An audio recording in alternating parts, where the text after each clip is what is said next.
여러분 안녕하십니까? 우리 오늘 지난 시간에 이어서 로마서 연구를 또 계속 진행해 나가도록 하겠습니다. 오늘 우리가 함께 연구할 부분은 로마서 5장 12절부터 21절의 말씀이 되겠습니다.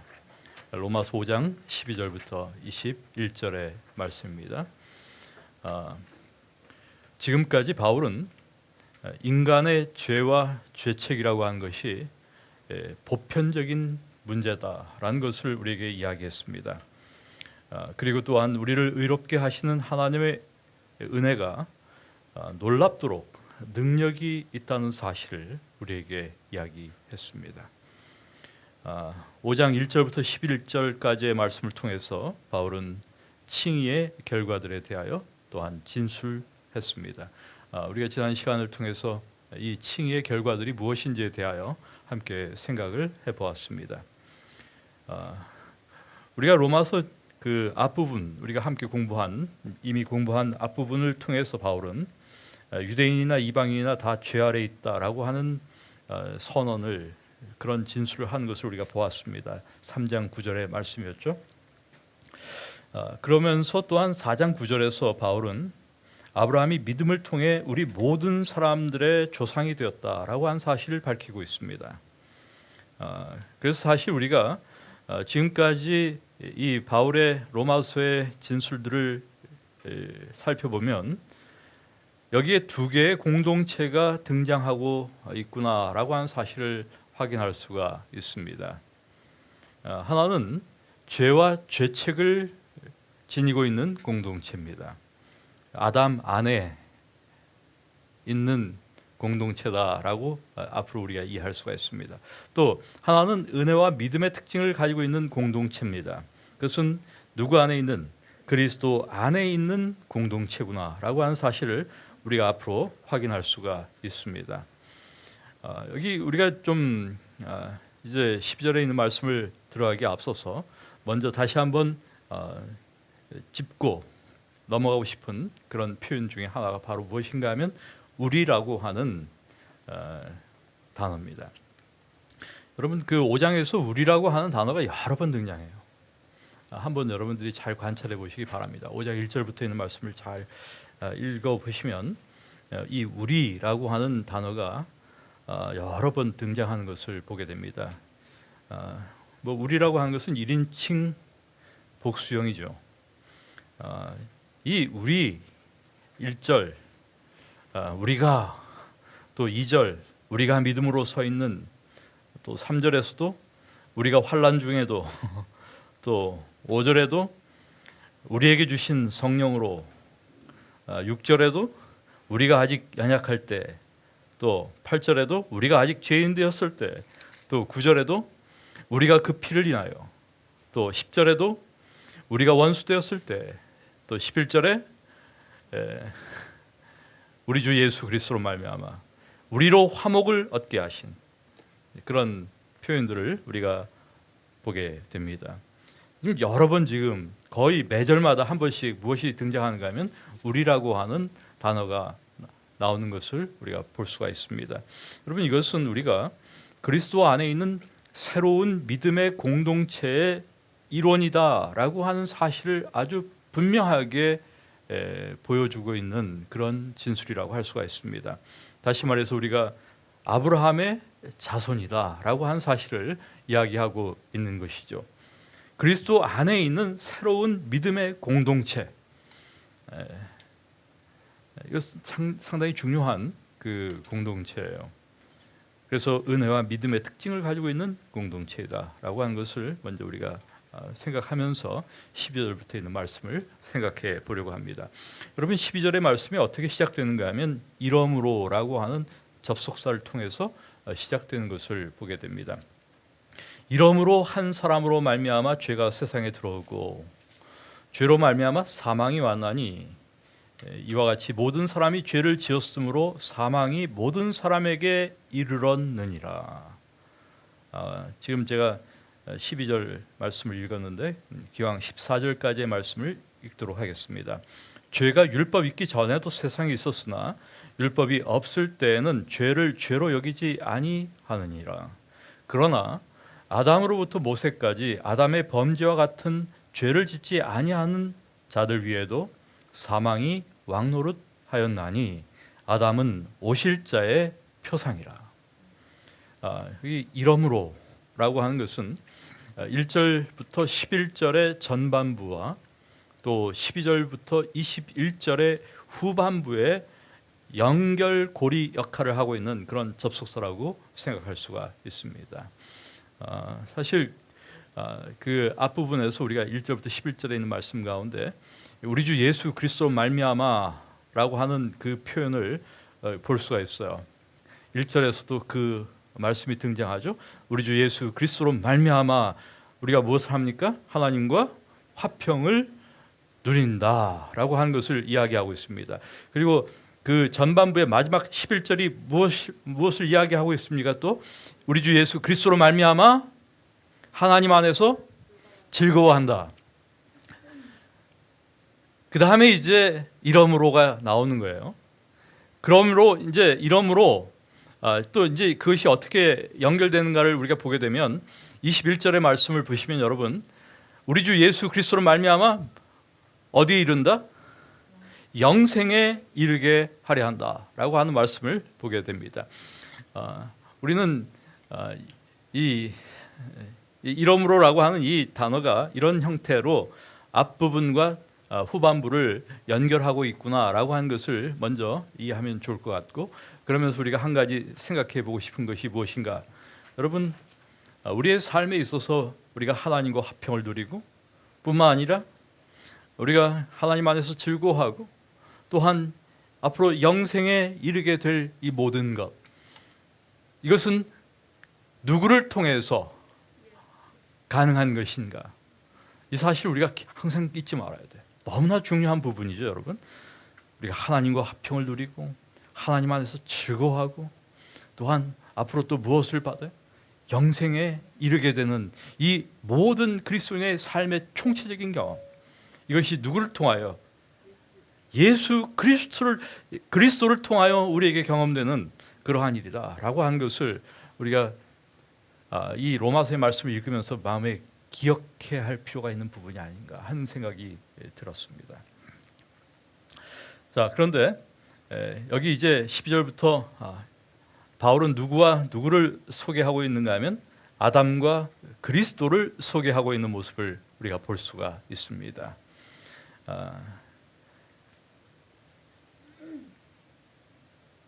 그런데 가만 보니까 12절의 말씀을 다시 한번 우리가 관찰하면 좋을 것 같아요.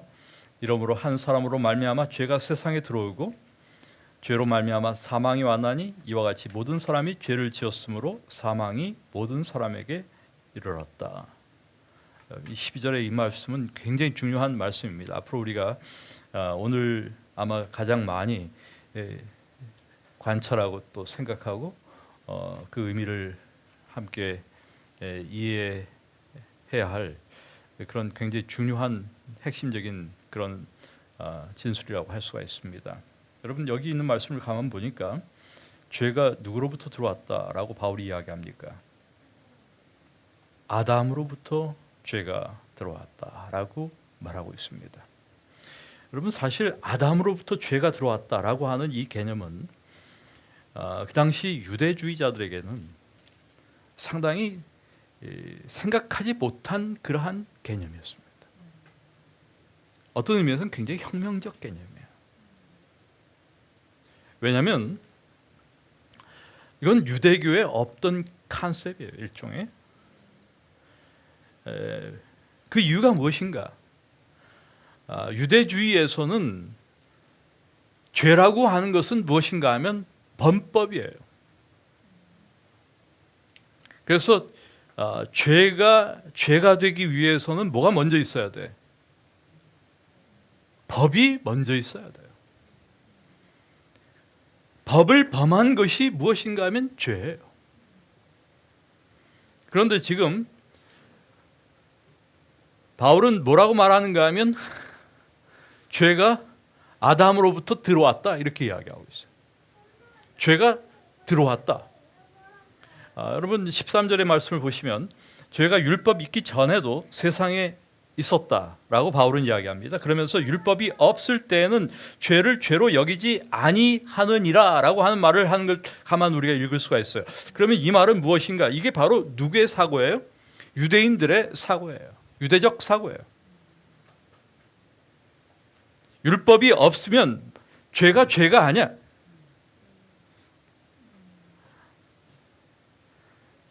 이것은 정말 유대적 그러한 컨셉이에요. 그래서 법이 누구로부터 주어졌습니까? 적어도 유대인들에게 그들의 의식 속에는 모세로부터 법이 주어졌어요. 그래서 이 사람들은 죄의 시작이라고 하는 그 개념 자체가 굉장히 모호하기 짝이 없어요. 죄가 언제부터 시작됐는지 굉장히 모호해. 왜냐하면 그들의 죄에 대한 그 개념 자체는 범법이에요. 율법이 있기 전에는 죄라고 하는 것이 그러므로 무엇해야 돼? 없어야 돼. 그런데 바울은 지금 무엇을 이야기하고 있는가 하면 율법이 있기 전에도 죄가 있다 없다? 있었다라고 하는 사실을 이야기합니다. 그러면서 죄가 아담으로부터 들어왔다라고 하는 것을 이야기하고 있어요. 사실 이러한 부분은 유대인들로서는 상당히 수용하기가 또 납득하기가 어려운 그러한 문제였습니다. 이 사람들은 죄라고 하는 것을 짓는 것이라고 생각했어요. 그래서 어디 외부 세계로부터 들어왔다 이 개념은 사실 대단히 혁명적인 그러한 개념이었다라고도 할 수가 있는 것이죠. 그러므로 죄는 율법 이전에 이미 존재하고 있다고 하는 바울의 주장 자체가 상당히 수용하기가 어려운 주장이었다라고 생각할 수가 있습니다. 그런데 바울은 죄를 통해서 사망이 들어왔다라고 하는 사실을 이야기합니다. 이 말은 사망이라고 하는 것이 율법이 없는 상태에서 들어왔다라고 하는 뜻이에요. 다르게 설명한다면 죄라고 하는 것이 모든 사람들에게 편만하고 있다라고 하는 것을 암시하고 있는 이야기이기도 합니다. 어떻게 바울은 이런 생각을 하게 되었을까? 잠시 우리가 한번 생각해 볼 필요가 있어요. 어떻게 바울은 이런 생각을 하게 되었을까? 죄라고 하는 것이 사망의 원이라고 하는 그러한 생각을 어떻게 하게 되었을까? 여러분 우리는 지금 어떻게 생각하기가 쉬운가 하면 죄의 싹은 사망이야. 다 알잖아요. 누가 얘기한? 바울이 이야기한 거예요. 그래서 우리가 그 사실을 알기 때문에 사망이라고 하는 것이 죄로 기인한 것이구나. 죄의 싹은 사망이구나. 이게 뭐 자연스럽게 아주 너무나도 당연한 것처럼 그렇게 알고 있지만은 여러분 다른 사람들 한번 생각해 보세요. 사람이 왜 죽습니까? 한번 물어보세요. 아나. 죄 때문에 죽습니다. 이렇게 대답할 사람이 누가 있어요?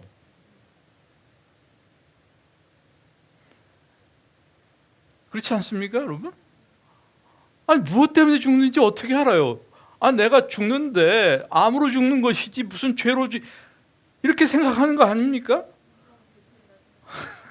이건 사실 우리는 지금 상당히 자연스럽게 죄의 결과가 죄로 인해서 우리가 죽는다 이렇게 알고 있지만은 사실 바울 당시에만 해도 바울이 이런 이야기를 하는 것 자체가 상당히 혁명적인 이야기를 하고 있다라고도 이야기할 수가 있는 것이죠. 어떻게 바울은 죄가 사망의 원인이라고 생각하게 되었을까? 예수님께서 십자가에서 죽으셨다고 하는 그 사실 속에서 바울은 모든 사람의 죽음을 본 것이다 라고 말할 수가 있습니다. 바울은 누가 제일 먼저 죽었는가를 주목해 봤습니다. 누가 제일 먼저 죽었어요? 보니까 아담이 제일 먼저 죽었죠. 그러니 아담으로부터 죄가 시작되었구나라고 생각할 수가 있겠죠. 이 말은 다른 말로 하면 죄의 시작은 무엇일 수가 없다. 율법일 수가 없다. 그 뜻이에요. 그러니까 이 전체적인 지금 바울의 진술의 가장 중심되는 그 내용은 유대인들의 사고와 다른 것이죠. 어떤 부분과 다른 것인가 하면 유대인들은 죄의 시작이 언제이다? 율법으로부터이다 라고 생각하고 있는데 지금 바울은 죄의 시작은 율법일 수가 없다 라고 하는 것을 이야기하고 있는 것입니다. 그래서 13절에서 죄가 율법이 있기 전에도 세상에 있었으니 라고 하는 이야기를 하고 있습니다. 율법이 없을 때에는 죄를 죄로 여기지 아니하느니라. 그런데 여기 죄가 율법이 있기까지 이미 있었다. 그 이유가 무엇인가? 그것을 어떻게 확인할 수 있을까?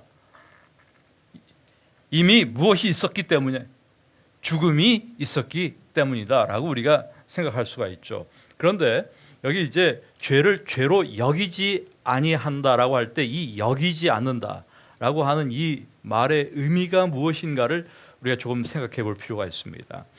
여러분, 죄라고 하는 것은 여러분 측정하기가 가능합니까? 어떤 죄라고 하는 것을 이렇게 카운트할 수가 있을까요? 죄라고 하는 것을 사실 죄라고 하는 것은 어떻게 보면 카운트하기가 아주 불가능한 것처럼 보여요. 죄라고 하는 것이 어려운 것처럼 보여요. 죄라고 하는 것을 다시 말해서 측정하는 것이 참 어려워요. 죄라고 하는 것은 본래 죄라고 하는 것이 갖는 그 성질, 물론 우리가 죄가 무엇인가를 우리가 죄의 성질 등등을 갖다 좀 더 구체적으로 이해한다면 훨씬 더 죄라고 하는 것이 셀 수가 없는 것이구나 이렇게 생각할 수가 있어요. 그런데 지금 여기 죄를 죄로 여기지 아니하느니라라고 할 때 여기다라고 하는 말이 이게 무슨 말인가 하면 죄를 측정하다 그런 뜻이에요. 죄를 죄로 측정할 수가 없었다 그런 뜻이에요. 다시 말해서 이 말은 율법이 생김으로 해가지고 죄가 어떻게 됐습니까? 측정할 수 없는 그러한 죄가 어떤 죄가 됐는가 하면 무엇이 가능하게 됐어요? 측정할 수가 있게 됐다 이 말이에요. 카운트할 수가 있게 됐다. 메이저할 수가 있게 됐다. 그런 뜻이에요. 그래서 죄는 셀 수 없는 것인데 본래 율법을 통해서 셀 수 있는 죄가 되었다. 이게 어떤 의미인가 하면 여러분 이렇게 생각하시면 좋을 것 같아요. 전기가 보이나요? 안 보이잖아요. 근데 전기가 있어 없어? 있잖아, 전기가. 죄라고 하는 것이 이와 유사하다 이렇게 생각하시면 좋을 것 같아요. 안 보여요. 그런데 측정할 수 있게 되었다라는 말은 이게 무엇했다는 뜻이에요? 가시적인 것이 됐다 그 뜻이에요. 제가 안 보여. 제가 보이질 않아. 그런데 측정할 수가 없다는 뜻은 그런 의미예요. 비가시적이야.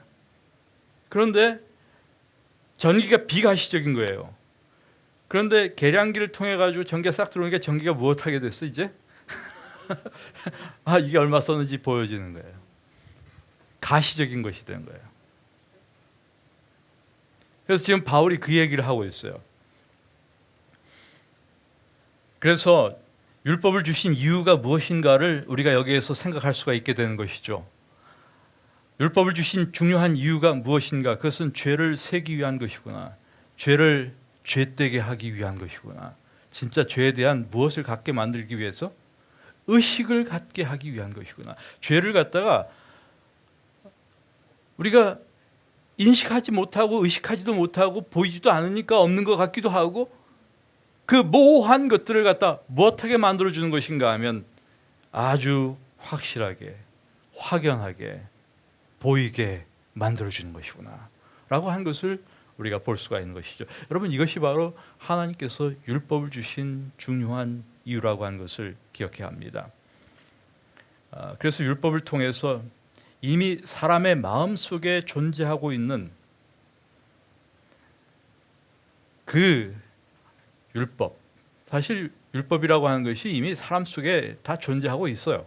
그런데 그것을 무시하는 인간의 죄, 그것을 부각시키는 것, 이것이 바로 무엇인가 하면 하나님께서 율법을 주신 중요한 이유구나 라고 우리가 이해할 수가 있습니다. 이제 14절 들어갑니다. 14절을 보시면 그러나 아담으로부터 모세까지 아담의 범죄와 같은 죄를 짓지 아니하는 자들 위에도 사망이 왕노릇하였다라고 하는 말씀을 우리가 볼 수가 있습니다. 여기 아담의 범죄와 같은 죄라고 하는 표현인데, 아담의 범죄와 같은 죄를 짓지 아니한 자들. 그 아담의 죄는 어떤 죄예요? 아담의 죄와 아담의 범죄와 같은 죄를 짓지 아니한 자들. 아담의 범죄는 어떠한 죄가 아담의 범죄입니까?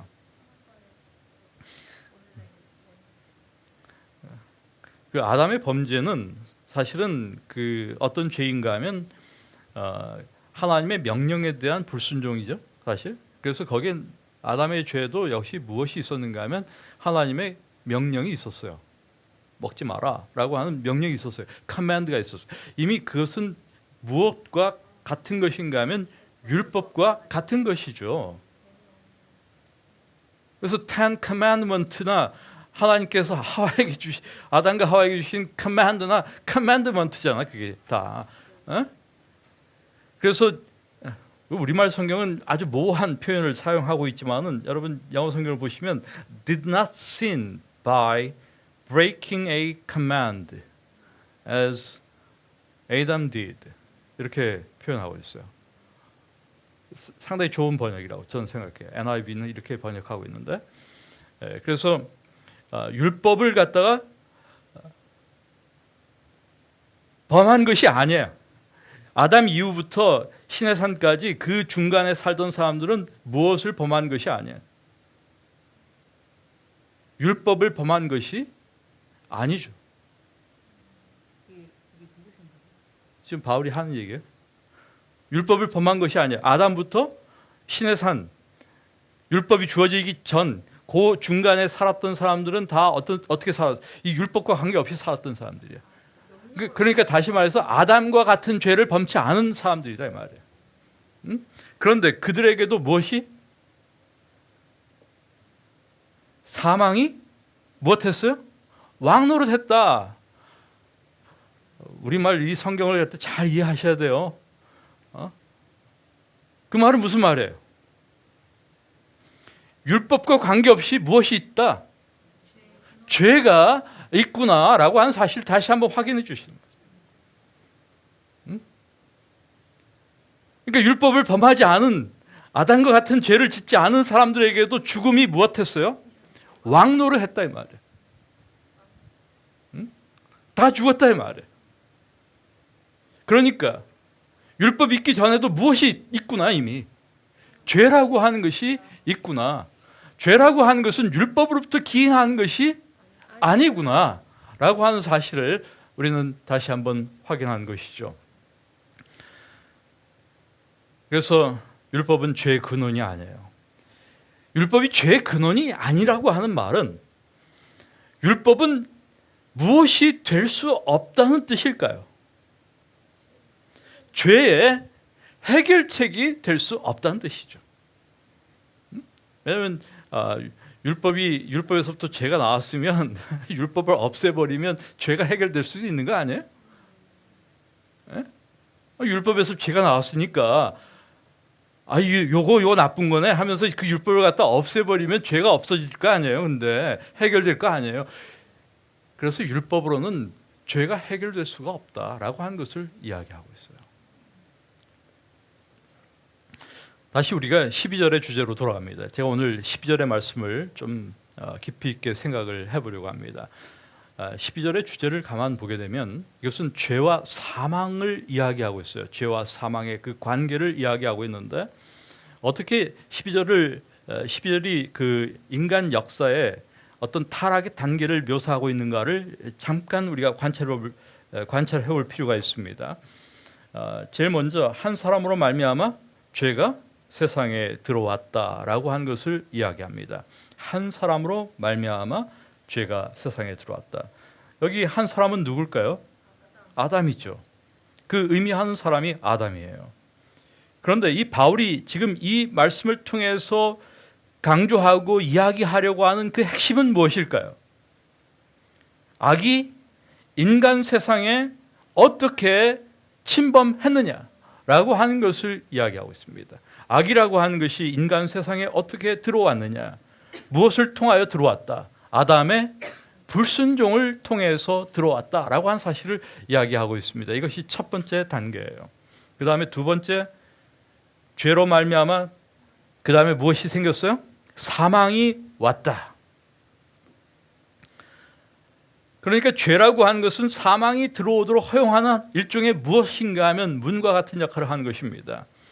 그런데 여기 이 사망은 어떤 사망을 이야기하는 것일까요? 여러분, 우리가 이 로마서에서 이야기하는 사망이나 혹은 생명 이런 것들은 어떠한 그 관점에서 우리가 그 사망과 생명 같은 단어들을 이해해야 하는가 하면 육신적인 삶과 죽음이라고 하는 개념이 아니에요. 그러한 맥락에서 보는 것이 아니라 영생과 영멸이라고 하는 측면에서 생명과 사망에 대하여 우리가 이해해야 할 필요가 있습니다. 그래서 여러분 로마서를 읽으실 때 생명에 대한 이야기를 한다거나 사망에 대한 이야기를 하면 이것이 우리의 육신의 오늘날 우리가 살고 있는 이 육신의 삶과 또 죽음에 대하여 이야기하는가 보다 이렇게 생각하시면 안 된다 이 말이에요. 지금 우리가 다루고 있는 문제는 이 땅에서 우리가 이렇게 사는 우리의 삶, 그 다음에 또 나이가 들어서 늙어서 죽는 죽음, 육신의 죽음, 이거 이야기하는 게 아니야. 우리가 이야기하는 것은 영생과 영멸에 대하여 이야기하고 있는 것이다 라는 것을 꼭 기억하셔야 합니다. 그러한 맥락에서 이해하시면 좋을 것 같아요. 그 다음에 이제 그래서 죄로 말미암아 사망이 들어왔는데 그 사망은 무슨 사망이다 그러면 이 사망은 소위 둘째 사망을 이야기하는구나 라고 이해하시는 것이 바람직하다 이 말이에요. 그리고 나서 이제 세 번째 단계가 이와 같이 모든 사람이 죄를 지었으므로 사망이 모든 사람에게 이르렀다라고 하는 말씀을 우리가 보게 됩니다. 한 사람의 문제로부터 이제 모든 사람에게 있는 문제로 넘어가고 있는 것을 우리가 볼 수가 있죠. 자, 여기에서 이제 우리가 한 가지 질문을 좀 하고 싶어요. 어떤 의미에서 모든 사람이 죄를 지었는가? 어떤 의미에서 모든 사람들이 죄를 지었을까? 그리고 또 왜 모두가 죽는가? 다시 말해서 어떤 의미에서 모든 사람들이 죄를 지었으며 그래서 모두가 죽어야 하는가? 이런 질문을 우리가 함께 생각해 보려고 하는 것입니다. 굉장히 중요한 질문이에요, 여러분.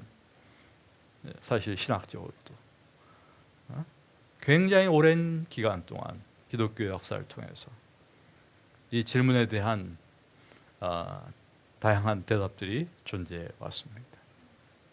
어떤 의미에서 모든 사람이 죄를 지었을까? 그래서 모두가 죽어야 할까?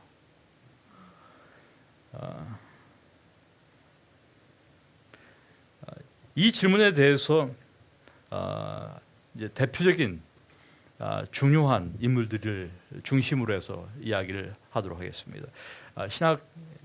우리 기독교 신학 가운데 양대 진영이 존재한다라고 할 수가 있는데 이 양대 진영은 특별히 인간의 구원과 관련해서 구원론과 관련해서 나눠져 있는 진영이기도 합니다. 굉장히 중요한 인물들이 있어요. 대표적인 인물들.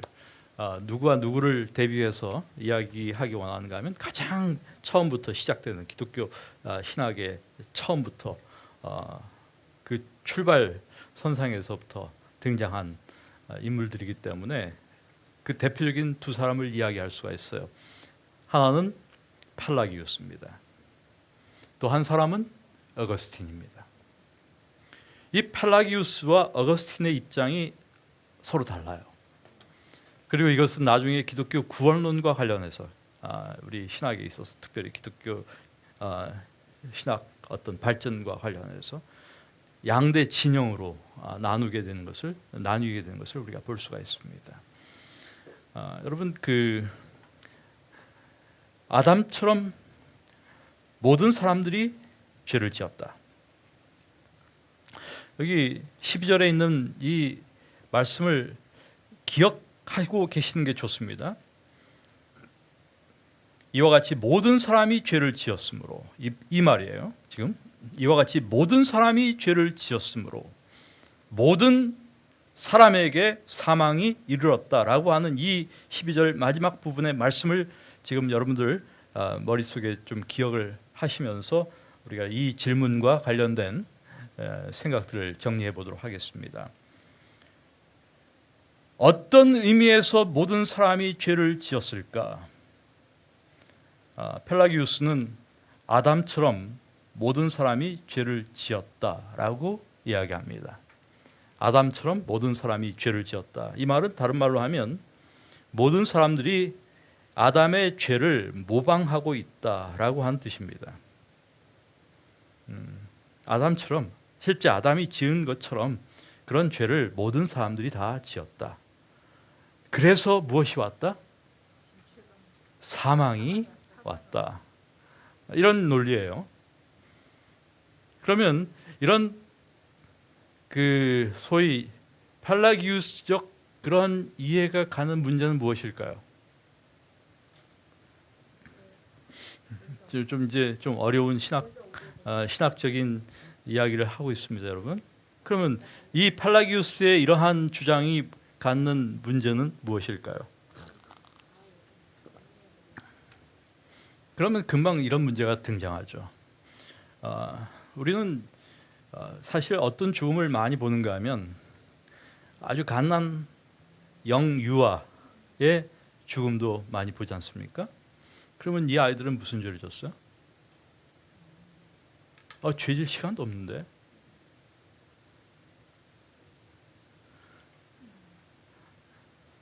영유아들은 무슨 죄로 죽습니까? 지금 펠라기우스는 모든 사람들이 아담과 같이 실제로 죄를 지었기 때문에 죽는다 이 말이에요.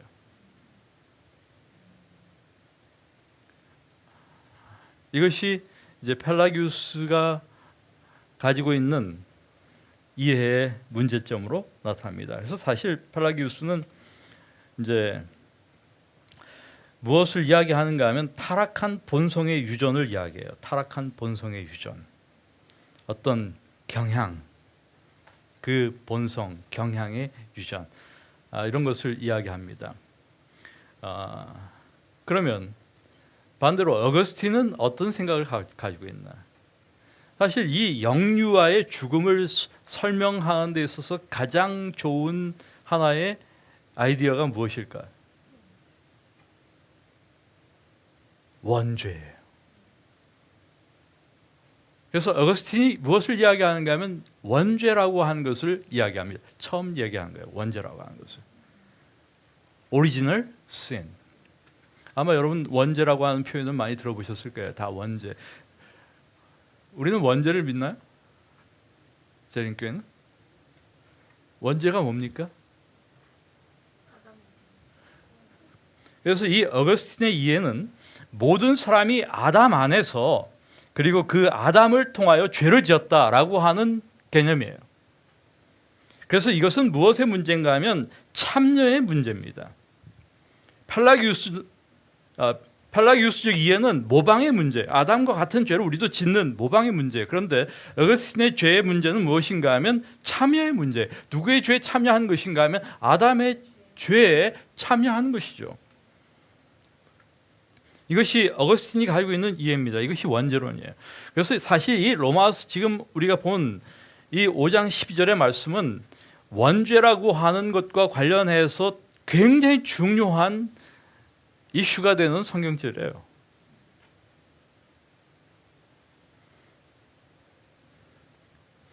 모든 사람이 죄를 지었으므로 사망이 모든 사람에게 이르렀다 라고 하는 이 부분이죠.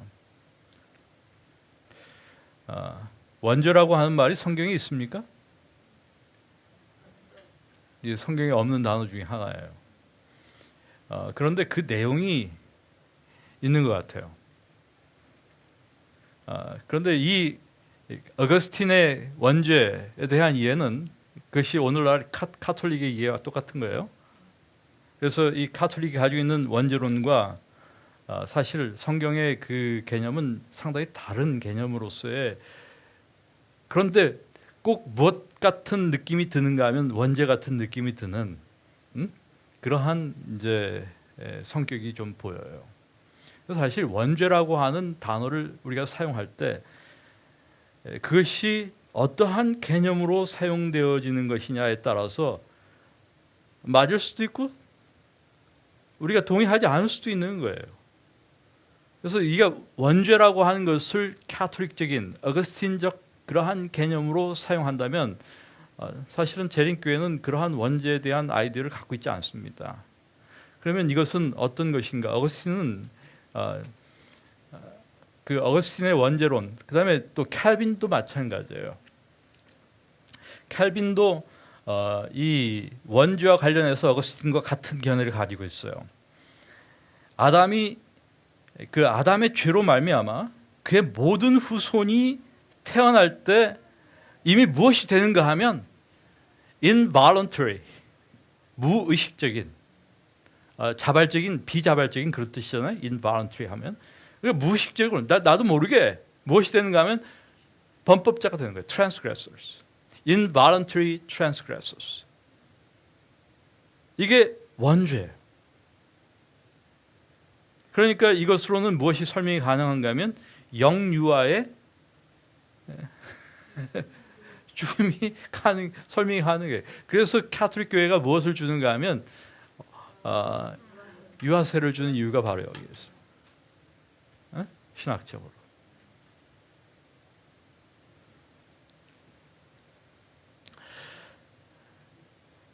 사실 그런데 성경은 무엇에 대하여 이야기하는가 하면 이 원죄라고 하는 카톨릭적인 원죄의 개념과는 다르게 죄 보편성에 대하여 이야기합니다. 니보도 그런 이야기를 한 적이 있어요. 역사가 있는 곳에 죄가 있다. 그런데 예레미야 17장 9절의 말씀을 보시면 만물보다 힘이 부패한 것은 마음이다. 이렇게 이야기합니다. 시편 51편 5절의 말씀, 내가 죄악 중에 출생하였으며 모친이 죄 중에 나를 잉태하였나이다 라고 하는 이야기를 하고 있습니다. 어떤 의미에서 성경은 무엇을 지지한 것 같이 보여집니까? 선설? 성악설? 무엇을 지지한 것 같아요? 성경적? 성악설.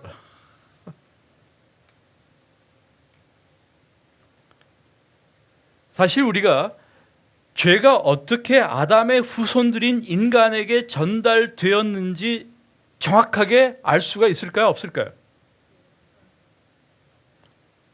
알 수가 없을 것 같아요. 알 수가 없어 사실은. 그런데 성경은 무엇을 이야기하는가 하면 죄의 보편성에 대하여 이야기하고 있어요.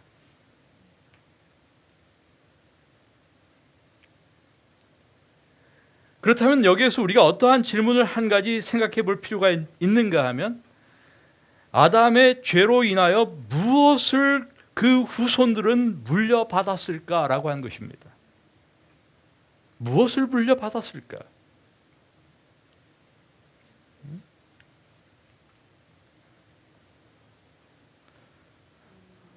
여러분 무엇을 물려받았을까요? 두 가지 가능성이 있어요 사실은. 첫째는 죄책이에요. 죄책, guilt. 이 죄책 혹은 타락한 본성, 그리고 죄된 경향. 여러분 죄책이라고 하는 것과 그 다음에 또 다른 가능성은 타락한 본성 혹은 죄된 경향. 이거 같은 범주예요. 죄책은 다른 범주입니다. 죄책이라고 하는 것과 무엇은 다른 것인가 하면 타락한 본성, 죄된 경향, 이건 다른 거예요. 죄책은 무엇일까요? 이 guilt라고 하는 건 무엇을 의미할까요? 죄책. 이 죄책은 죄를 진 거예요. 실제 죄에 대한 책임이에요. 그 우리가 죄책이라고 하는 것이 과연 그 후손들에게 유전될 수 있을까? 성경적으로 가능합니까? 사실 죄책은 성경적으로 볼 때 이게 후손들에게 이게 전달되는 게 아니에요. 우리가 그 증거들을 많이 볼 수가 있습니다. 야고보 1장 14절과 15절에 있는 말씀, 죄라고 하는 것은 굉장히 개인적인 선택에 의한 것이에요. 죄라고 하는 것이 가지고 있는 자유의지적인 성격이 바로 여기에서 충분히 반영되고 보여집니다. 야고보 1장 14절과 15절에 있는 말씀, 오직 각 사람이 시험을 받는 것은 자기 욕심에 끌려 미혹됨이니 욕심이 잉태한 즉 죄를 낳고 죄가 장성한 즉 사망을 낳는다. 여기 각 사람이 시험을 받는 것 다 무엇 때문이에요? 자기 욕심에 끌려 미혹됨이다.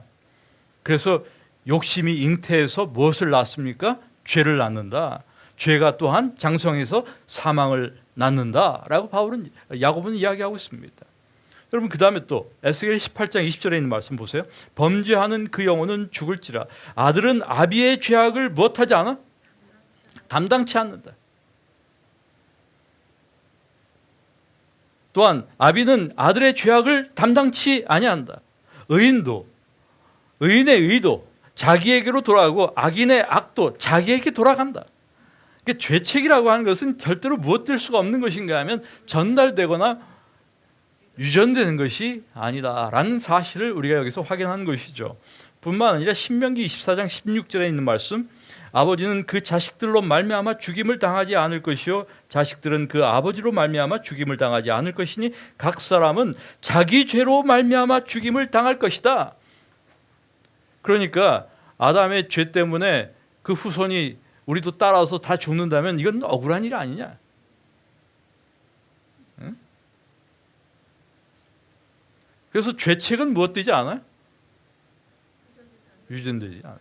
이게 성경적 입장이에요.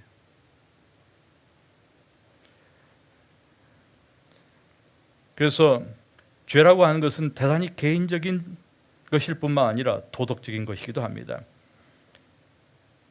그것은 하나님을 대항하는 의지적 선택입니다.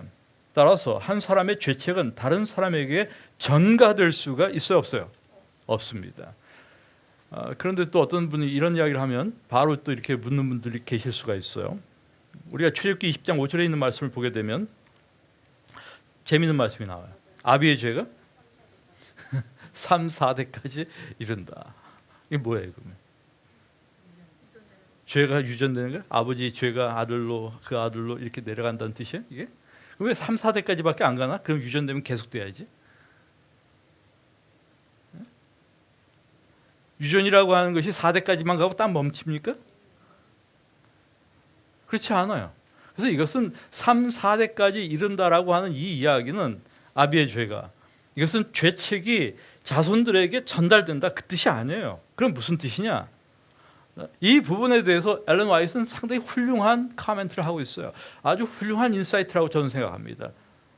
뭐 와이프 부인이 그렇게 언급하지 않아도 우리가 충분히 그렇게 또 추론할 수도 있는 그러한 부분이기도 합니다. 그런데 아주 분명하게 이야기해요. 그것은 자녀들이 부모의 길을 따라간다. 아버지한테 배운 게 그거니까. 그 조상들의 그 모든 행습을 자녀들이 무엇하기 쉽다 이 말이에요. 따라가기 쉽다. 악한 행습 그대로 배워서 그대로 따라간다. 이런 것들을 이야기하고 있습니다. 그래서 우리가 결론적으로 이야기할 수 있는 것은 무엇인가 하면 죄라고 하는 것은 그 아담의 죄로 인해서 우리가 무엇을 물려받았을까라고 하는 이 부분에 대해서 분명히 무엇은 아니구나. 두 가지 가능성 가운데 하나인 죄책은 아니구나. 왜냐하면 죄책은 무엇되지 않기 때문에 그것은 그 유전적으로 전달되는 것이 아니기 때문이다라고 우리가 생각할 수가 있습니다. 여러분 사실 우리가 이 죄라고 하는 문제에 대해서 좀 깊이 있게 생각해 볼 필요가 있어요. 그래서 아까 그 옵션과 두 가지 그 가능성 가운데 죄책을 우리가 빼버린다면 남는 게 뭐가 있어요? 타락한 본성, 죄된 경향. 이 부분을 여러분 굉장히 중요하게 한번 생각해 보셔야 합니다. 인간에게 무엇이 전달되고 있는가? 타락한 본성과 죄된 성향이 전달되고 있구나. 이것을 우리가 가지고 있구나라고 하는 사실을 먼저 기억하고 있어야 할 필요가 있어요. 그러면서 우리 재림교회가 이해하는 그 이해와 관련해 가지고 먼저 재림교회는 이 아담의 죄 때문에 인격적 및 개인적인 도덕적 죄책이 그의 후손들에게 전가된다고 하는 의미의 소위 원죄 개념을 강조하지 않습니다. 그래서 우리는 어거스틴적 원죄의 개념을 우리가 수용하지 않아요. 재림교회는. 이 사실 분명하게 여러분들이 이해하시면 좋을 것 같아요.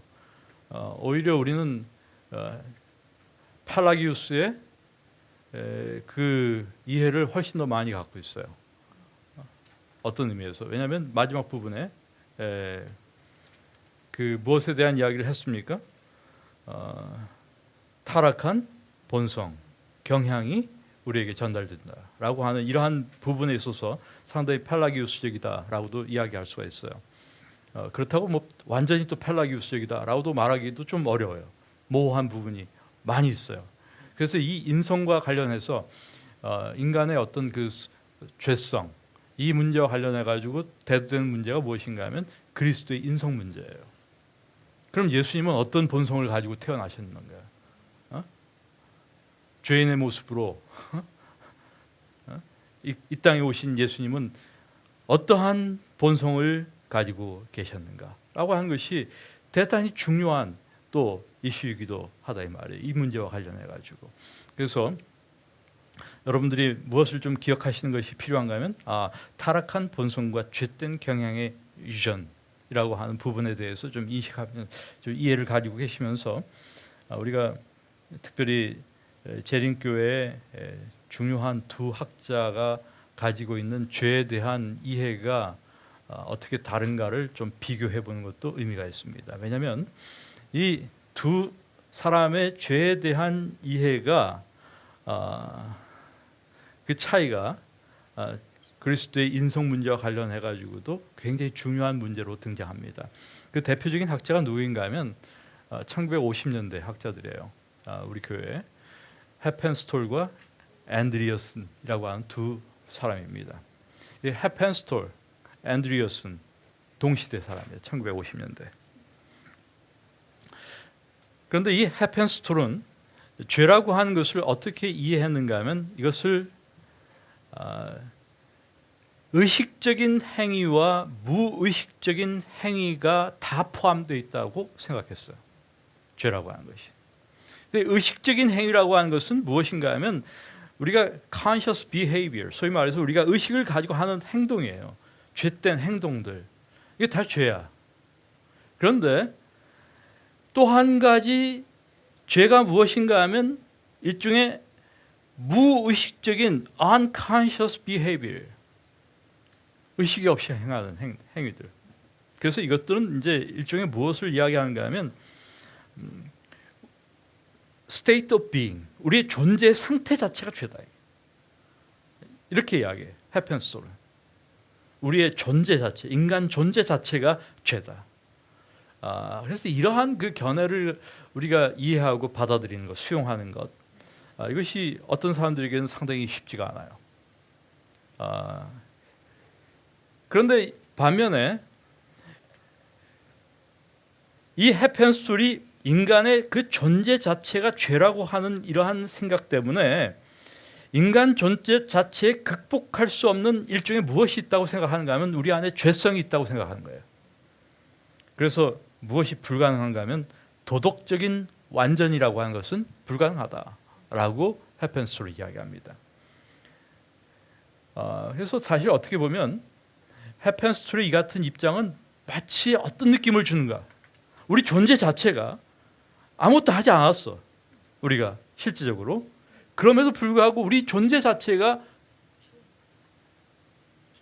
죄된 존재, 이것은 다르게 보면 마치 무엇을 수용하는 듯한 느낌을 줍니까, 여러분?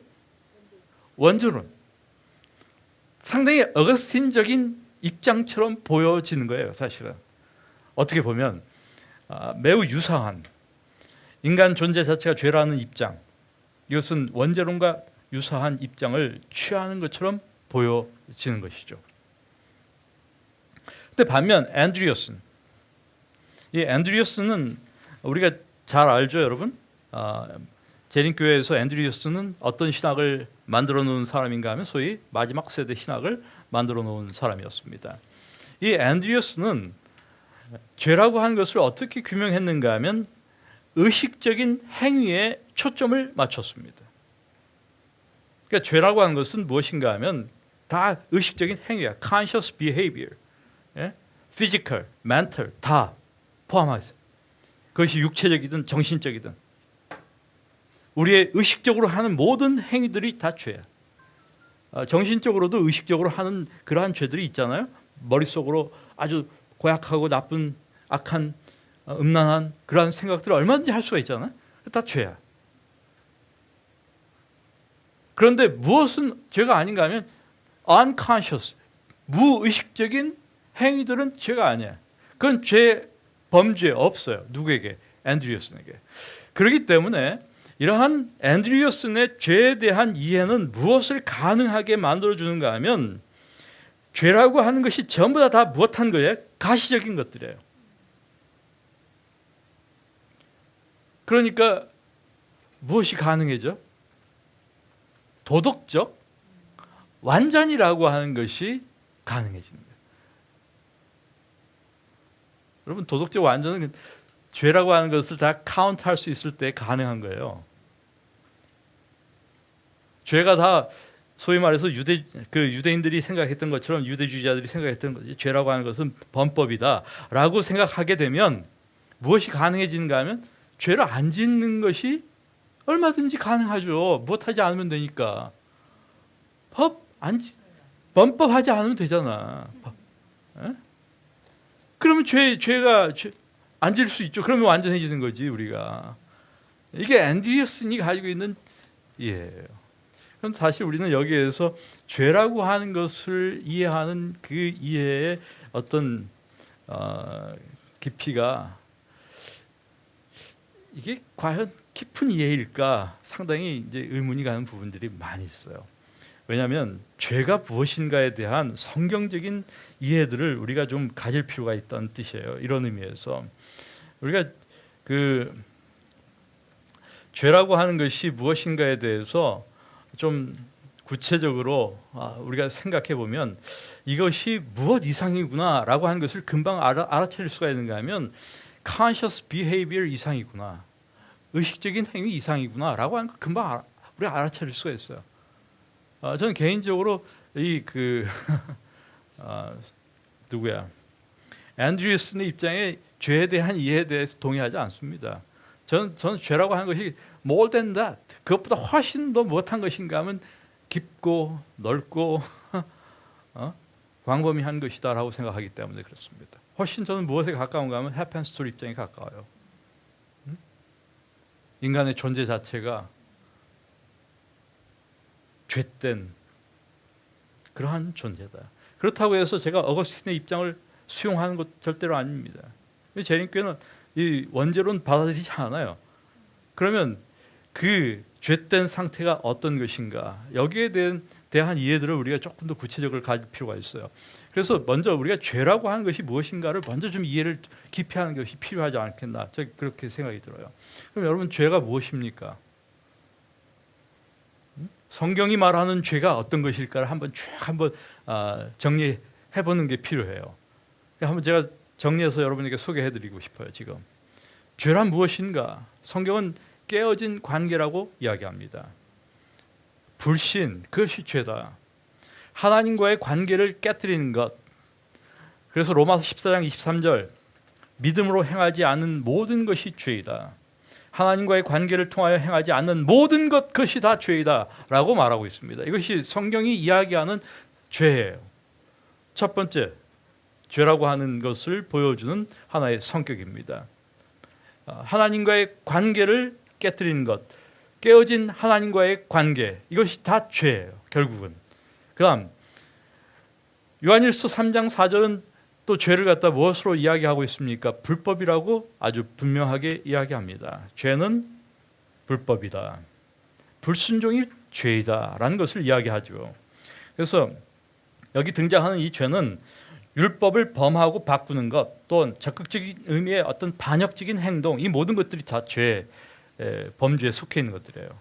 그래서 첫 번째, 제가 지금 무엇을 이야기했습니까? 깨어진 관계를 이야기했죠. 두 번째, 불순종을 이야기하는 것입니다. 그 다음에 세 번째, 여러분 야고보 4장 17절에 있는 말씀을 보시면 선을 알고도 선을 행할 줄 알고도 하지 않으면 뭐다? 그 죄다, 이렇게 이야기하는 것을 볼 수 있지 않습니까? 이것은 소극적 의미의 무관심을 보여주고 있습니다. 아까는 아주 적극적 의미의 불순종이에요. 이것이 다르게 본다면 무관심한 것도 죄구나라는 것을 우리가 보게 되죠.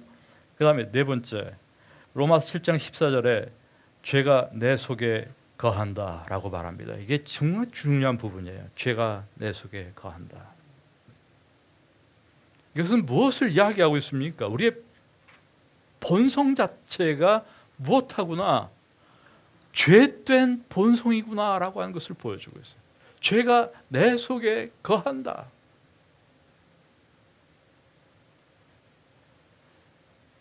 또한 요한복음 16장 9절에서는 어떤 이야기를 하고 있습니까? 죄에 대하여라 함은 하면서 예수님께서 하신 말씀이죠. 죄에 대하여라 함은 나를 믿지 아니함이요라고 이야기하고 있습니다. 가만 보니까 죄가 무엇도 죄? 믿지 않는 것도 죄구나. 누구 믿지 않는 것? 그리스도를 믿지 않는 것도 죄구나. 이런 것들이 성경이 죄에 대하여 이야기하고 있는 것들이에요. 우리가 이렇게 본다면, 성경적으로 죄에 대하여 쭉 생각해 본다면 좀 더 단순히 죄라고 하는 것이 conscious behavior를 넘어서는 것이구나 라는 것을 알 수가 있죠. 그것 이상이구나. 그러니까 지금 바울이 율법이 없을 때에도 뭐가 있어? 죄가 있었다. 우리는 구체적으로 그것이 어떤 형태의 죄인지 모든 것을 완전히, 확연히, 분명하게 이해할 수는 없어요. 그러나 죄라고 하는 것이 단순히 율법을 범하는 것 이상의 문제, 죄를 의식적으로 짓는 것 이상의 문제이구나 라고 하는 것을 충분히 이해할 수가 있다고 생각합니다. 이런 의미에서 우리는 죄라고 하는 것을 좀 더 깊이 있게 이해할 필요가 있고, 인간 존재에 대한 이해를 좀 더 깊이 가져야 할 필요가 있지 않을까. 그래서 바울은 모든 사람이 죄를 범하였음에 라고 하는 것을 이야기하는 거예요. 여러 번 모두가 다 죄를 지었다 라고 이야기하는 거예요. 지금도. 근데 여기 모든 사람이라고 하는 부분에는 누구도 다 포함돼. 영유아들까지 다 포함되는 거예요, 사실은. 영유아는 다 제외하고가 아니에요. 모든 사람이 죄를 범하였다. 그러니까 바울이 이야기한 그 죄는 훨씬 더 단순히 유대인들의 그 사고, 유대인들이 가지고 있는 그들의 그 개념, 죄에 대한 개념, 그것을 넘어서 이야기하고 있는 것이구나라고 하는 것을 우리가 충분히 짐작할 수 있다고 생각합니다. 그래서 여러분 이 원죄에 대한 재림교회 안에서의 어떤 그 생각들을 잠깐 정리해 본다면, 소위 완전주의 입장과 재림교회 입장, 우리가 한번 생각해 볼 필요가 있습니다. 재림교회 안에서 이 완전주의 입장에서는 원죄론을 받아들일 수가 있을까요, 없을까요? 절대로 없어요. 원죄론을 받아들일 수가 없어요. 그런데 재림교회 역시 원죄론을 받아들이지 않지만, 인간은 타락한 본성을 가지고 태어난다고 하는 입장을 가지고 있습니까? 그렇지 않은가요? 가지고 있어요. 우리는 어거스틴적 원죄의 개념이 아니야. 그런데 무엇을 가지고 있는가 하면 죄된 성향, 타락한 본성, 이것을 가지고 태어난다 이거야. 우리가 사람이 그런 입장을 우리가 가지고 있어요. 그런데 이런 입장이 마치 무엇처럼 보일 수가 있어? 원죄론처럼 보일 수 있는 부분이 있는 것이죠. 그러나 이게 미묘하게 다르다고 하는 사실을 여러분이 감지해내는 것이 참 중요해요.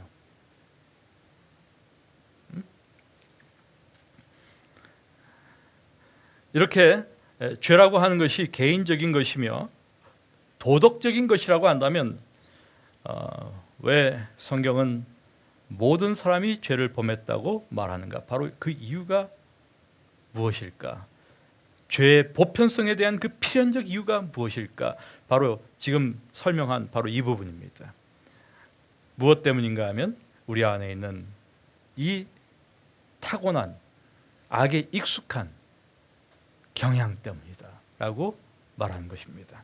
그래서 엘렌 화이트이 인간에 대한 이야기를 하면서 이 부분에 대한 얘기를 이렇게 했어요. 상당히 엘렌 화이트는 탁월한 진술을 합니다. 저는 이제 와이프 부인이 이 인간의 인성과 관련한 이런 언급들을 가만 보면 굉장히 주의 깊은 그런 그 진술을 하는구나라는 생각을 참 많이 해요.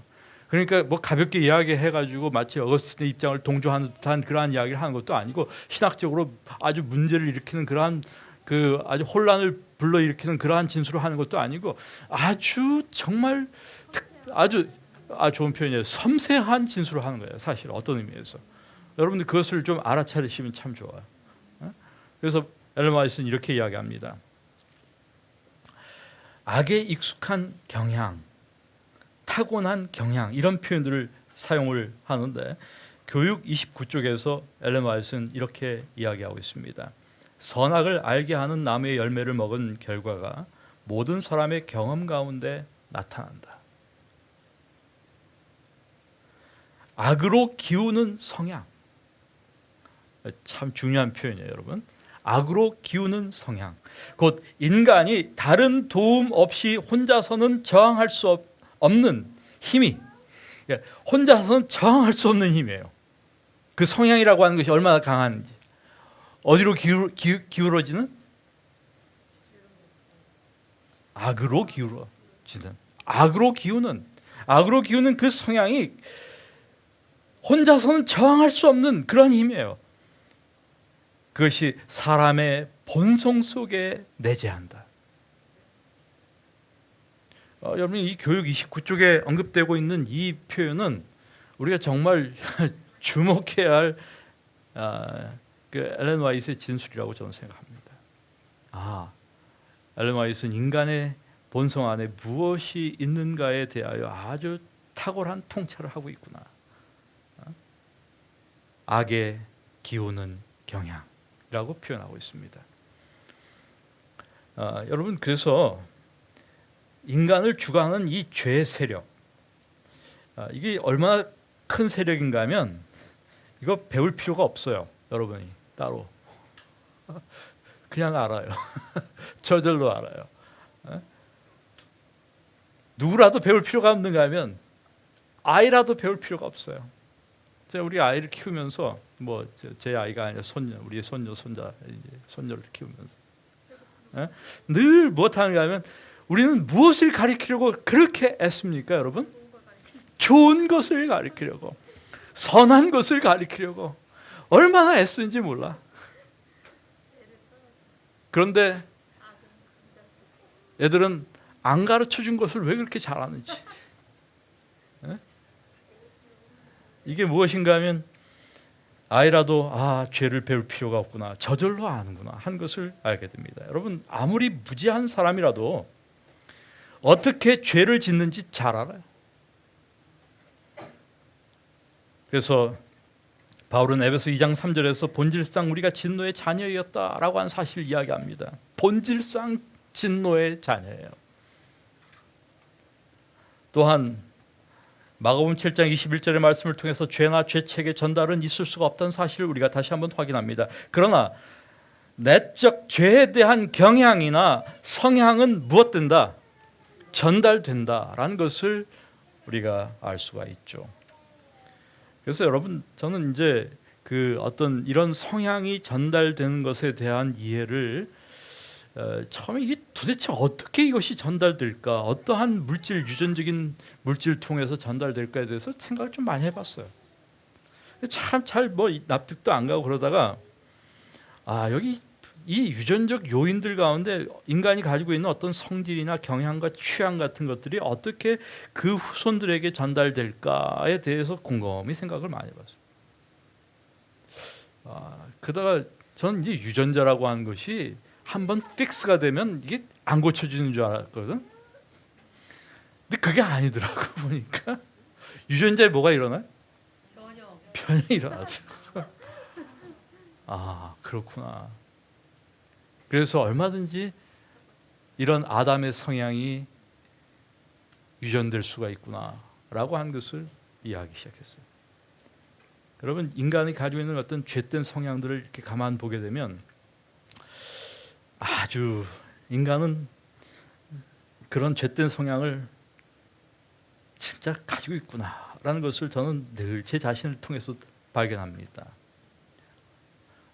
운동하다가 다른 사람이 실수하면 기분이 좋아져요. 여러분, 이렇게 공을 집어넣다가 말이죠, 다른 사람이 집어넣어야 되는데 이게 짧은 걸 못 넣었어? 그러면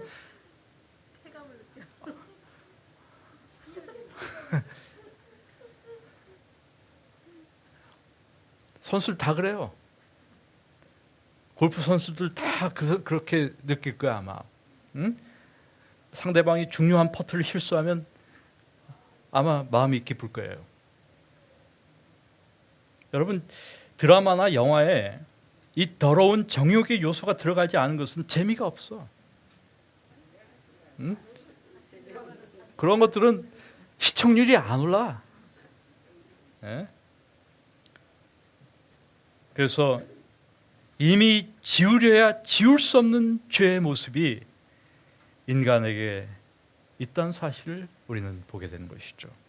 하나님을 싫어하고 더러운 정욕을 원하고 자신과 공동체를 파괴하고 더럽히는 모든 행동들, 이런 것들이 사람들의, 우리 인간들의 그 내면 속에 다 들어있다는 거예요.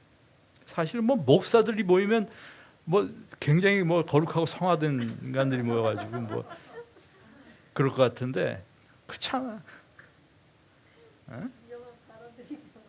제가 좀 자제하기. 그래서 인간의 그 본성, 이 죄된 경향, 이런 것들에 대하여 우리가 충분히 이해할 필요가 있어요. 그래서 죄에 대한 이해가 아까 그 앤드리어슨이 가지고 있는 소위 conscious behavior 정도로 생각하는 것, 이것은 안 되는 거예요.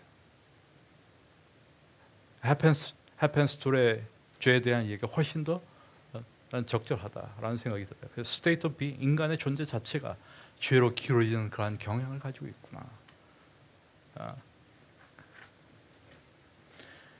그래서 예수 그리스도의 인성의 문제가 이런 인간의 인성과 관련해 가지고 나오는 것이죠. 여러분,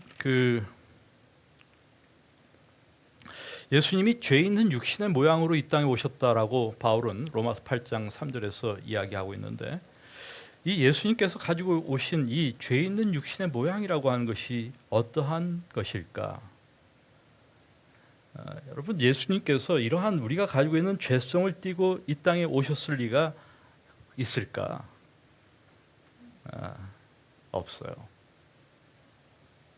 나면서부터 하나님을 싫어하는 마음을 갖고 태어나셨다면 예수님께서 그분이 완전한 삶을 살 수 없으셨을 것입니다. 죄로 인해 변형된 유전자를 갖고 태어나지 않았습니다. 그래서 예수님은 어떠한 인성을 가지고 태어나셨는가라고 하는 것이 우리가 정리해야 할 대단히 중요한 부분 가운데 하나입니다. 예수님은 소위 타락 이전의 아담의 인성을 가지고 태어났을까? 타락 이후 아담의 타락 이후의 인간의 인성을 가지고 태어났을까? 라고 하는 이 문제에 대해서 우리가 잠시 생각해 볼 필요가 있습니다. 그래서 소위 이 앤드리우슨을 추종하는 소위 재림교회 안에 이 완전주의를 표방하고 있는 사람들의 대부분의 사람들의 생각 속에는 예수 그리스도의 인성과 관련해서 예수님은 타락 이후에 아담이 타락한 이후에 인성을 가지고 태어났다라고 생각합니다. 그래서 우리와 똑같은 인성을 가지고 있다. 하나도 다르지 않다. 이렇게 이야기해요. 그런데 예수님은 어떤 삶을 사셨어요? 죄 없는 흠 없는 삶을 사셨다. 예수님은 이런 의미에서 우리의 무엇이시다? 모본이시다. Christ is our example이에요. 예수님은 우리의 모본이시다. 그러므로 우리도 무엇처럼 살 수 있어요? 예수님처럼 흠없는 죄 없는 삶을 살 수 있다. 이것이 바로 앤드리슨 그 완전주의자들이 가지고 있는 사고다 이 말이에요. 사실 그러면 우리는 그러면 그거 아니고 예수님은 타락 이전에 아담이 가졌던 인성을 쓰셨다 이렇게 말하는 것이 맞습니까? 그러면? 여러분 예수님이 분명한 것은 타락 이전에 아담의 인성을 가지고 오시지도 않았어요. 왜냐하면 분명히 죄 있는 육신의 모양을 가지고 오셨어요. 그렇다고 해서 타락 이후에 우리가 똑같은 인성을 가지고 오신 것도 아니에요. 이 두 가지가 다 공존하고 있어요. 첫 번째, 예수님은 타락 이전에 아담의 인성을 가지고 오셨어요. 어떤 인성? 죄로 기울어지지 않는 인성을 가지고 오셨어요. 예수님께 죄된 본성이 없었어요. 죄로 기울어지는 악에 기우는 경향이 없었어요. 예수님께서. 그러면 무엇은 또 가지고 계셨어? 타락 이후에 인간이 가지고 있는 인간의 연약함을 가지고 계셨어요. 예수님 배고프고 네. 아프기도 하고 어떤 사람은 뭐 예수님께서 이렇게 맞으시고 뭐 찔리시고 이러시는데 예수님은 하나도 안 아팠어? 이렇게 생각하는 사람도 있다 이 말이죠. 예수님은 똑같은 우리와 똑같은 육체로 이 땅에 오셨어요. 어떤 육체인가 하면 죄로 인하여 약해진, 연약해진 그러한 육체를 가지고 이 땅에 오셨다. 그래서 우리가 예수님의 인성을 이야기할 때는 단순히 타락 이전이냐 타락 이후냐 이렇게 이야기하는 것은 잘못된 이해다라고 말할 수가 있습니다. 그래서 타락 전 아담의 본성을 가지고 오셨어요. 그것은 무엇인가 하면 no sinful propensity, 죄로 기울어지는 경향이 없었어요. 그런데 타락 후 인간의 무엇을 가지고 오셨어요? 연약성을 가지고 오셨어요. 그것은 innocent infirmity라고 말할 수가 있어요. innocent, 죄가 없는 infirmity. 우리가 뭐 배고픈 게 죄가 아니니까. 그래서 그런 연약성을 우리가 이야기할 수가 있습니다. 그래서 여러분 예수님께서 그런 죄성을 가지고 태어나지 않으신 것만은 아주 분명합니다. 그러면 그 죄라고 하는 것이 가지고 있는 그 결과가 무엇인가에 대해서 조금 더 우리가 생각을 해보는 것은 필요하다고 생각합니다. 죄의 결과에 대해서 우리 창세기 3장을 우리가 아담과 하와의 범죄의 결과를 좀 생각해 보면 여기 몇 가지 중요한 어떤 그 결과들을 우리가 볼 수가 있어요. 첫째는 종교적인 어떤 함의를 생각할 수가 있습니다. 그래서 이 religious implications. 그 다음에 또 social implication, 또 personal implication, 여러 가지 그 함의들을 우리가 생각할 수가 있어요. 종교적, 사회적, 개인적 함의들을 생각할 수가 있는데, 죄라고 하는 것이 어떤 결과를 가져왔나? 하나님과의 분리를 가져왔죠. 이것은 종교적인 의미예요. 또 하나님을 두려워하게 됩니다. 그래서 창세기 3장 8절부터 10절의 장면이 무엇을 보여주는가 하면 하나님을 피하여 숨는 그러한 모습을 우리에게 보여주죠. 그래서 죄라고 하는 것은 본질상 하나님과 원수가 되게 하는구나라고 하는 것을 우리로 알게 합니다. 그래서 이 원수라고 하는 표현이 성경에 종종 등장해요. 로마서 5장 10절에 있는 말씀에서도 곧 우리가 원수 되었을 때 이런 말씀이 등장하죠. 또 야고보 4장 4절에서 세상에 벗되는 것이 하나님과 원수가 된다는 것을 모르십니까? 라고 하는 말씀을 보게 됩니다. 그래서 이 원수라고 하는 그러한 개념들이 등장하는 것을 우리가 확인할 수가 있습니다. 여러분, 원수는 다른 것이 아니죠. 대적하는 적이죠. 그 다음에 이제 이것이 죄의 결과예요. 두 번째 사회적 그 결과, 의미는 무엇인가 하면 죄는 가족의 불화를 가져옵니다. 창세기 3장 12절. 창세기 3장 12절은 바로 아담이 누구를 비난합니까? 하와를 비난하는 것을 보게 되죠. 저 여자 이렇게 나오는 게 이 뼈 중에 뼈, 살 중에 살이 갑자기 뭘로 돌변해? 저 여자로 이렇게 바뀌는 거예요. 이것이 이제 가족의 불화를 보여주는 장면이고, 결국 창세기 4장부터 11장의 이야기를 우리가 가만히 관찰해 보게 되면 죄라고 하는 것이 어떤 사회적 영향을 가져왔는가를 보여주는 하나의 그 이야기들이 4장부터 11장의 이야기다라고 이해하시면 아주 참 좋지 않을까, 그렇게 생각이 들어요. 4장에 무슨 이야기 나옵니까, 여러분? 가인과 아벨 이야기가 나오지 않습니까? 또 그 다음에 이제 인간의 족보가 쭉 나오고, 또 홍수전 상태가 나오고, 그 다음에 홍수가 나오고, 홍수 이후에 바벨탑 건축하는 장면까지 나오지 않습니까? 이게 4장부터 11장의 이야기예요. 그 다음에 이제 우리가 죄의 결과의 개인적 함의가 무엇인가를 생각해 볼 수가 있습니다. 그것은 타자에 대한 비난으로 우리가 보여집니다. 다른 사람들에 대한 비난이죠. 여러분, 창세기 3장 13절은 이번엔 누가 비난합니까? 12절에서는 아담이 비난하는데 13절에서는 누가 비난해요? 하와가 비난해요. 그래서 이런 죄의 모든 결과들을 통해서 만물보다 거짓된 것이 사람의 마음이구나라고 하는 사실을 우리는 다시 한번 확인한 것이죠. 예레미야 17장 9절에 언급된 그 말씀입니다. 그래서 이렇게 죄는 종교적, 사회적, 개인적으로 영향을 준다. 또 인간 본성에 영향을 준다라고 하는 것을 우리가 확인할 수가 있습니다. 여러분, 여기에서 우리가 다시 한번 기억해야 할 것은 죄가 어떻게 사람들에게 전달되는가 하는 것을 성경을 통해서 조금 확인해 보면 참 재미있어요. 아담과 하와는 누구의 형상을 따라 지음받았습니까? 하나님의 형상을 따라 창조되었어요. 그런데 아담의 후손은 누구의 형상을 따라서 나오는가를 잘 보세요. 참 인트레스팅, 아주 재미있는 표현이 무엇인가 하면 창세기 5장 3절의 말씀이에요. 아담이 130세에 자기 모양, 곧 자기 형상과 같은 아들을 낳아 이름을 셋이라 하였고. 누구 형상이에요 이번에? 하나님의 형상이 아니에요. 하나님의 형상으로 창조된 아담과 하와였는데 그의 후손은 누구의 형상을 따라 지음받았어요? 자기의 형상.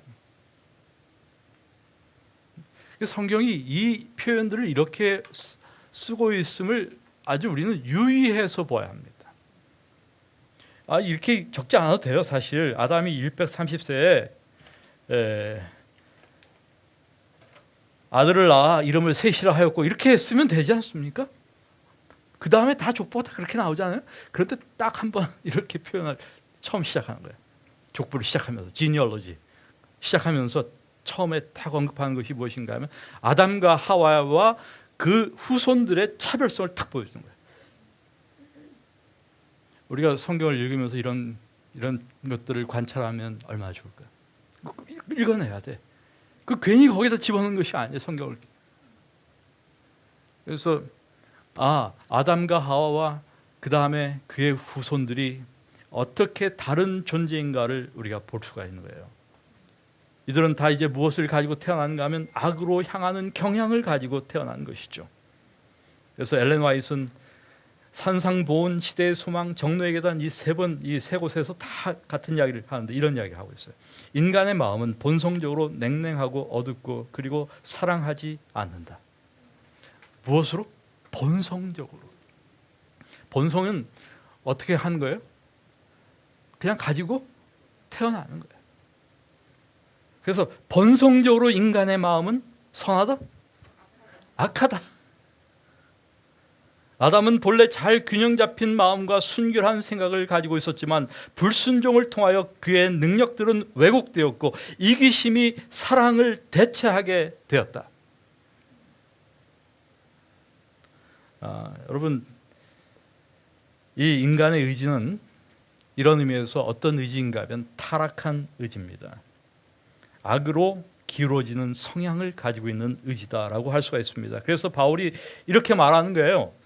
이미 3장 23절에서 이야기한 것처럼 모든 사람이 죄를 범하였음에 하나님의 영광에 이르지 못하더니 라고 선언한 것입니다. 그리고 바로 여기에서부터 무엇이 시작하는가 하면 바울의 소위 구원론이 시작되는 거예요. 그래서 우리가 이제 바울의 지금 구원론을 쭉 공부해 가면서 이 로마서를 읽어가면서 바울 신학의 가장 그 출발점이 바로 여기구나. 바울은 인간의 본성에 대한 이해를 유대인들이 가지고 있었던, 유대주의자들이 가지고 있었던 그러한 그 이해를 훨씬 더 넘어서 아주 깊은 죄에 대한 통찰을 하고 있음을 우리가 주목할 필요가 있는 것이죠. 그래서 오늘 우리가 특별히 12절부터 있는 말씀을 보았는데 12절에 있는 말씀을 좀 많이 중심으로 우리 함께 생각을 해보았습니다. 오늘 로마서 강의는 이것으로 마치도록 하겠습니다. 다음 시간에 6장부터 우리 함께 또 말씀을 이어나가도록 그렇게 하겠습니다.